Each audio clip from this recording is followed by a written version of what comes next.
அன்பு நண்பர்களே, நான் உங்கள் வழக்கறிஞர் ஏ. ரமேஷ் மணிகண்டன், எம்ஏஎம்எல் மற்றும் நிலமங்கல் உரிமை கட்சி தலைவர். நம்மளுடைய திருச்சி எஸ்பியாக இருக்கக்கூடிய நண்பர் வருண்குமார் அவர்கள் ஒரு அவதூறு வழக்கை சீமான் அவர்கள் மீது தொடுத்த விஷயத்தை நம்ம ஊடகங்களில் பார்த்துருப்போம். அவதூறு வழக்கு அப்படின்ற ஒரு கான்செப்ட் அவர் தொடர்ந்து இருக்கிறார். ஏற்கனவே ஒரு நண்பர் அவதூறு சம்பந்தப்பட்ட விஷயங்களை கிஷோர் என்கின்ற நண்பர் கேட்டிருந்தாரு. அதுக்கு சில விளக்கங்கள் கொடுத்திருந்தார். இருந்தாலும் நம்முடைய வருண்குமார் அவர்கள் தாக்கல் செய்த வழக்கை பற்றி நாம் பேச வேண்டியது இருக்கிறது. ஏனென்றால் அதுவும் மக்கள் தெரிந்து கொள்ள வேண்டும். அதற்காகத்தான் நண்பர்களே, நிலமங்கல் உரிமை கட்சி யூடியூப் சேனலை சப்ஸ்கிரைப் பண்ணுங்க. மறக்காம நண்பர்கள் மற்ற நண்பர்களுக்கும் இந்த ஆடியோக்கள் பிடித்திருந்தால் அனுப்பி வைங்க. அவர்களும் சட்டங்களை தெரிந்து கொள்ளட்டும், புரிந்து கொள்ளட்டும்.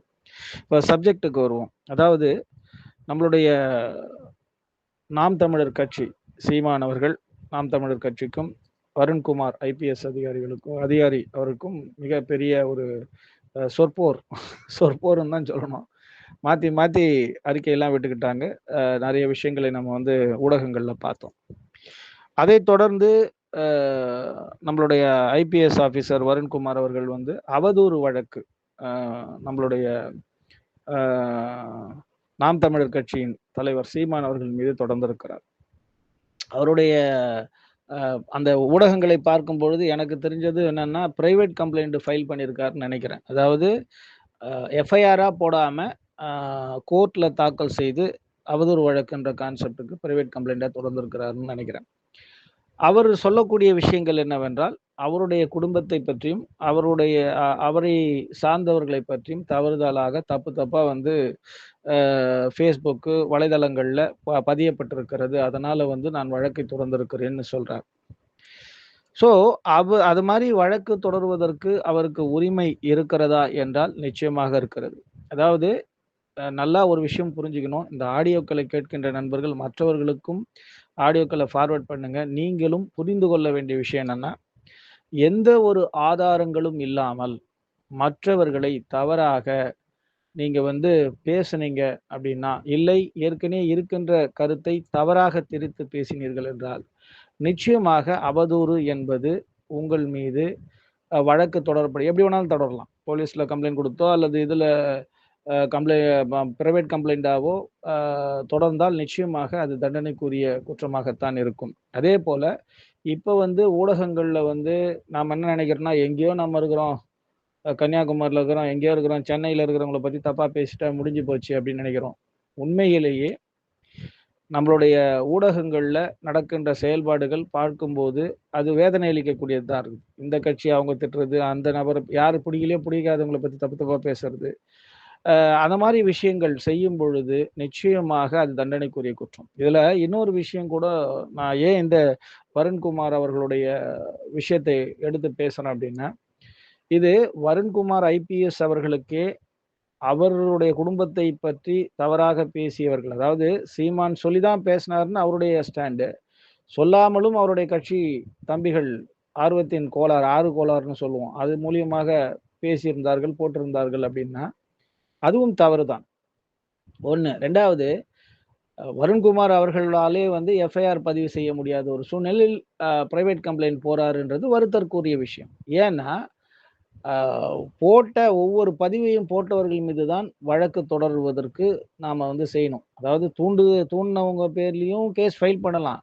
ஆனால் யார் யார் அந்த மாதிரி போடுறாங்களோ அவங்க பேர்லையும் நம்ம கேஸ் ஃபைல் பண்ணுறதுக்கு உரிமை இருக்கிறது. இதில் பிரச்சனை என்னன்னா, இது ஃபேஸ்புக்கு, இந்த மாதிரி ட்விட்டர், இந்த மாதிரி விஷயங்கள்ல ஒருத்தரை பற்றி தவறாக ஒரு பதிவு போடப்படுகிறது என்றால், முதல்ல அந்த சம்பந்தப்பட்டவருடைய ஐடிக்கு அனுப்பி கன்ஃபார்ம் பண்ணிட்டு போடக்கூடிய சூழ்நிலைகள். இப்போ பேப்பர்லலாம் போடுறாங்கன்னா கூடுமான அளவுக்கு அந்த பத்திரிகையாளர் போய் கன்ஃபார்ம் பண்ணுவாங்க. கன்ஃபார்ம் பண்ணிட்டு தான் போடுவாங்க. கன்ஃபார்ம் பண்ணாமல் ஒரு பத்திரிகையாளர் போடுறாருன்னா அவர் பத்திரிகை தர்மத்தை மீறுகிறார் என்று தான் அர்த்தம்.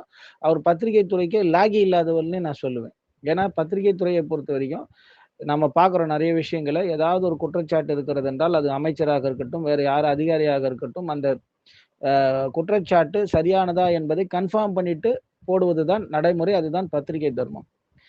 ஆனா, இந்த Facebook, Twitter மத்த மாரி விஷயங்கள்ல பார்த்தீங்கன்னா, எந்த விதமான அந்த நம்ம சொல்லுவோம் சென்சார் அ இதுன்னுவோம்.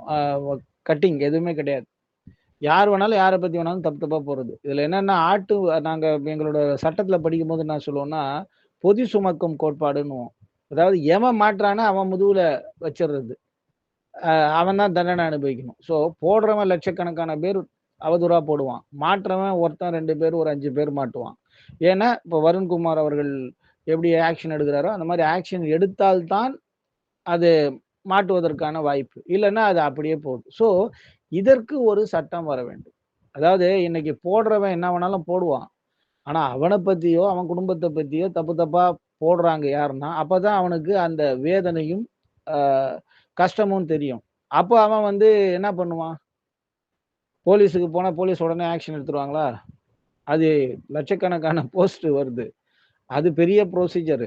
இப்ப நம்மளுடைய வருண்குமார் அவரே எவ்வளோ நாள் கழிச்சு அத பிரைவேட் கம்ப்ளைண்ட் போட்டிருக்காரு. அது புரோசீட் ஆயி அதுக்கப்புறம் தண்டனை வரணுன்றது இட்ஸ் நீண்ட நெடிய தூரம். அது அவருக்கு பொருளாதாரம் இருக்கிறது. அவர் ஐபிஎஸ் படிச்சிருக்காரு. அதனால அவர் தொடர்ந்து வழக்கை நடத்துன்றேன்னு சொல்லியிருக்காரு. கடைசி வரைக்கும் நடத்துவேன்னு இருக்காரு. ஆனா எல்லோராலும் முடியுமா என்றால் முடியாது. சாமானிய மனிதரால் முடியுமா என்றால் முடியாது. அதற்குத்தான் நிச்சயமாக ஒரு சட்டம் வர வேண்டும். அந்த சட்டத்துல எந்த ஒரு பதிவு போட்டாலும் யாரை பற்றி போடுகிறீர்களோ, அவர்களிடத்தில் அந்த பதிவு போய் அவர்களுடைய பதிலோடு சேர்த்து போட வேண்டும். அப்பதான் இவன் அசிங்கமா திட்டினா அதுக்கான பொருள் என்னன்றத அவன் சொல்லுவான். அதுதான் வந்து கரெக்ட்டா இருக்கும்.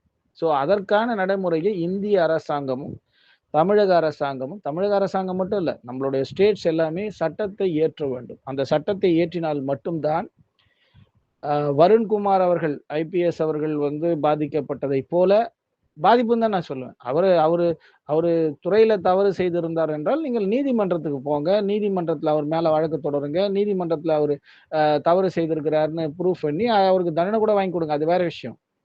ஆனா, அவருடைய குடும்பத்தை பற்றி பேசுவதோ, அவரை சார்ந்தவர்களை பற்றி பேசுவதோ யாருக்குமே உரிமை கிடையாது.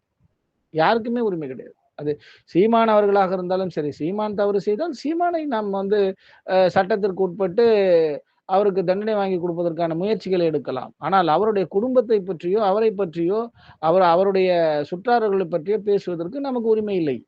அதுதான் விஷயம். இங்க பிரச்சனை வந்து வருண்குமார் ஐபிஎஸ் உடைய அ சப்ஜெக்ட். ஒரு ஏதோ ஒரு விஷயங்கள் அவங்களுக்குள்ள பேசிக் கொள்கிறார்கள். சட்ட ரீதியான நடைமுறைகளாக இருந்தால் பிரச்சனை இல்லை.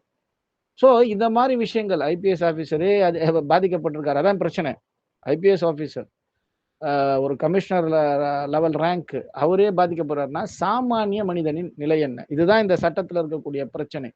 அப்போ நிச்சயமாக இதில் சட்டத்தில் மாற்றங்கள் கொண்டு வர வேண்டும். அதற்கு வந்து டிஜிபி முதல் கொண்டு நம்மளுடைய மற்ற கமிஷனர்கள் முதல் கொண்டு அரசுக்கு பரிந்துரை செய்து, யார் எந்த பதிவை போட்டாலும், அந்த பதிவை யார பத்தி தப்பா போடுறாங்களோ, இல்ல யார் தப்புன்றது இல்ல. அவங்க சொல்ற கருத்து வந்து அதர் சைடு கிட்ட கேட்டுட்டு போடணும். ஜெனரல் பதிவுக்கு பிரச்சனை இல்ல. அதுக்கு ஏத்தா மாரி ஏன்னா சாஃப்ட்வேர்ஸ் எவ்வளோ கண்டுபிடிச்சு வச்சிருக்காங்க. நீங்க சாதாரணமா Facebookல ஏத்திற முடியாது, YouTubeல ஏத்திற முடியாது. ரெஸ்ட்ரிக்ட் பண்ணும். அப்போ அந்த மாதிரியான சாஃப்ட்வேர கிரியேட் பண்ணி, யாராவது போட்டா அந்த சம்பந்தப்பட்ட நபருக்கு போடணும். அவரோட ஐடிய சொல்லி தான் பதிவு போடணும். இல்லன்னா நிச்சயமாக அந்த பதிவு பதிவேற்றப்படாதுன்ற ஒரு கான்செப்ட் வந்ததுன்னா, இந்த மாரி சிக்கல்களுக்கு தீர்வு கிடைக்கும். அது மட்டும் இல்லாம, அந்த மாரி பதிவுகளை தொடர்ந்து ஏற்ற முயற்சி செய்பவர்கள் மீது சட்டப்படியான நடவடிக்கை எடுப்பதற்கு அரசாங்கம் ஒரு தனி டிபார்ட்மெண்ட்ட உருவாக்கணும். இல்லன்னா வருண்குமார் சார் மட்டும் இல்ல. இந்த மாரி பல அரசு அதிகாரிகளும் சரி, சாமானிய மக்களும் சரி பாதிக்கப்படுவார்கள்.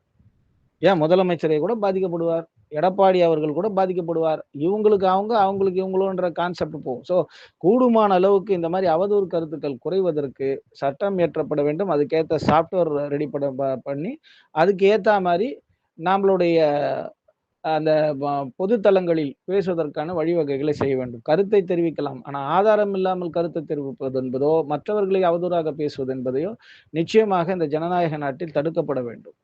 ஜனநாயகம் என்று எதை வேண்டுமானாலும் பேசலாம் என்கின்ற கருத்து இருக்கக்கூடாது என்பதுதான் நிலமங்கள் உரிமை கட்சியின் சார்பாகவும் சரி, ரமேஷ் மணிகண்டன் வழக்கறிஞர் என்கின்ற சார்பாகவும் சரி, என்னுடைய கருத்தாக நான் தெரிவிக்கிறேன். நண்பர்கள் உங்களுடைய கருத்துக்கள் வேறு ஏதாக இருந்தாலும் நிச்சயமாக பதிவிடுங்கள். நம்ம நிறைய பேசலாம். நன்றி நண்பர்களே. மீண்டும் சட்டம் என்ன சொல்கிறதுல சந்திக்கலாம். நன்றி, வணக்கம்.